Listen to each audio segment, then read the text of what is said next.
नमस्कार। अभी जो मैंने पिछला वीडियो आम को लेकर डाला तो इसमें बहुत सारे लोगों के डाउट्स बहुत क्लियर हुए। कुछ लोग फ्रूट्स खाते ही नहीं थे, खासकर आम इस सीज़न में। ये अलग बात था कि उनको आम बहुत पसंद है, क्योंकि उनको लगता था मीठा है और शुगर बढ़ जाएगा।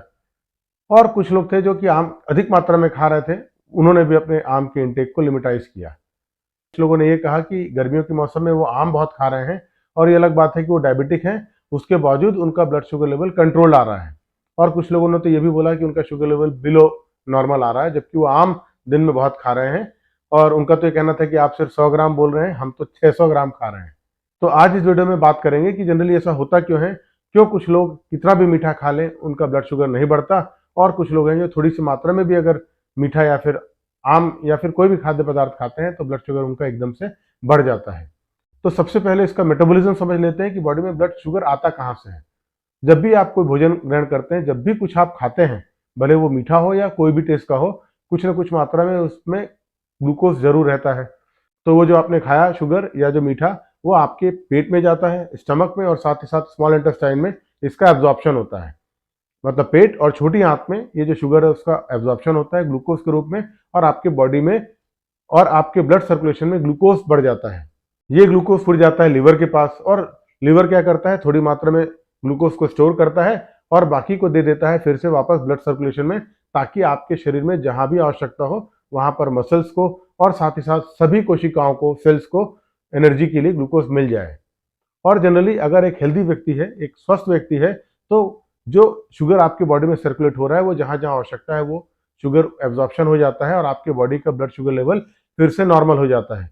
इसीलिए जब आप हेल्दी व्यक्ति की बॉडी में ब्लड शुगर देखते हैं तो फास्टिंग एक अलग लिमिट में आता है, पोस्ट प्रेंडियल या पीपी ब्लड शुगर अलग लेवल में होता है, और रैंडम ब्लड शुगर अलग लेवल में होता है। ये 100 से लेके 160 के आसपास कहीं पर भी हो सकता है, लेकिन कुल मिलाकर पूरे बॉडी में शुगर के एब्जॉर्प्शन के बाद ब्लड शुगर लेवल हमेशा नॉर्मल आ जाता है। लेकिन यही ब्लड शुगर मधुमेह या डायबिटिक पर्सन में नॉर्मल नहीं आ पाता। इसके बहुत सारे कारण होते हैं। तो जब आपके ब्लड सर्कुलेशन में ग्लूकोज जाता है तो इस ग्लूकोज को हर घर तक पहुंचाने के लिए आपकी बॉडी में एक ऑर्गन होता है जिसको हम बोलते हैं पेनक्रियाज। यहाँ से एक केमिकल निकलता है जिसको बोला जाता है इंसुलिन, और यही इंसुलिन जो पेनक्रियाज के द्वारा निकाला जाता है, ये मदद करता है सभी कोशिकाओं को और साथ ही साथ हमारी मांसपेशियों को ग्लूकोज के एब्जॉर्प्शन को लेकर। डायबिटिक व्यक्तियों में यही इंसुलिन की मात्रा या तो कम हो जाती है, या तो इंसुलिन की मात्रा तो रहती है लेकिन कोशिकाएं या जो सेल्स है और मसल्स है वो उसके अगेंस्ट हो जाते हैं। इंसुलिन ये कहता है कि ये ग्लूकोज है और ये आपके लिए आवश्यक है, इसको आप ले लीजिए। लेकिन जब आपकी कोशिकाएं इंसुलिन से नाराज हो जाती हैं तो वो शुगर एब्जॉर्ब नहीं करती, जिसके कारण आपके ब्लड में शुगर बढ़ जाता है। इसके अलावा एक और टर्म आता है जिसको हम कहते हैं ग्लूकोज टॉलरेंस। हर ग्लूकोज टॉलरेंस मतलब आपके शरीर में जो ग्लूकोज है उसको सहने की शक्ति, ये हर व्यक्ति में अलग अलग होती है। कुछ लोग बहुत सारा शुगर खा लेते हैं लेकिन उनकी बॉडी का जो ग्लूकोज टॉलरेंस लेवल है वो मेंटेन रहता है, तो वो आपके ब्लड शुगर बहुत ज्यादा मात्रा में नहीं बढ़ता और आपके सभी सेल्स उस ग्लूकोज को एब्जॉर्ब कर लेते हैं। लेकिन जिन व्यक्तियों में ग्लूकोज टॉलरेंस कम होता है, उसमें आप थोड़ी सी मात्रा में भी अगर शुगर खाते हैं तो एकदम से ब्लड शुगर बढ़ जाता है, क्योंकि उनकी कोशिकाएं जिसको हम सेल्स बोलते हैं और मसल्स और साथ ही साथ एडिपोज टिश्यूज है वो एब्जॉर्प्शन को मना कर देती हैं।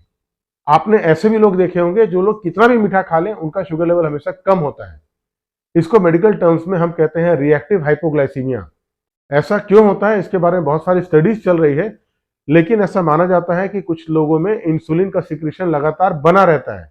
सामान्यतः जब हम भोजन करते हैं और जब आपके ब्लड में ग्लूकोज बढ़ता है तब पेनक्रियाज से इंसुलिन सिक्रीट होता है, लेकिन कुछ लोगों में ऐसा देखा गया है कि इंसुलिन का सिक्रीशन पेनक्रियाज लगातार करते रहते हैं। इसीलिए आपके शरीर में जो ग्लूकोज है वो पच जाने के बाद भी, नॉर्मल लेवल आ जाने के बाद भी इंसुलिन लगातार आते रहता है, जिसके कारण कुछ लोग कितना भी मीठा खा लें उनका शुगर लेवल हमेशा कम आता है।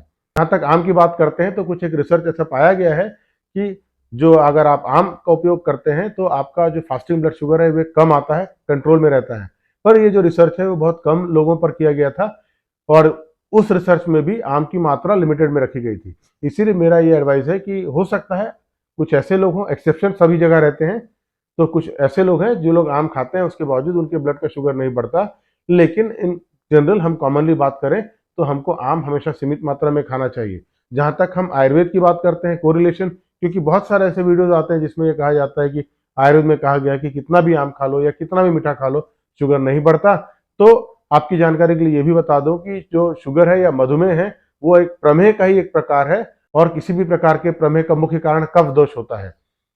चरक संहिता में आम के गुणों के बारे में जब लिखा गया है, तो इसमें लिखा गया है कि ये मधुर रस है, मतलब मीठा द्रव्य है, पहली बात। और दूसरी बात है कि ये कफ प्रकोपक है, कफ बढ़ाता है, और मधुमेह के रोगी को इन दोनों कारणों से हमेशा दूर रहना चाहिए। इसलिए मैं आपको ये सलाह देना चाहता हूं कि हो सकता है आपका ब्लड शुगर ना बढ़ता हो, लेकिन उसके बावजूद अगर आप डायबिटिक व्यक्ति हैं तो आपके लिए सीमित मात्रा में आम खाना ही ज्यादा फायदेमंद होगा। आज के समय में अपने आप को समग्र रूप से स्वस्थ रखना आवश्यक है, इसलिए स्वस्थ रहिए, मस्त रहिए। धन्यवाद।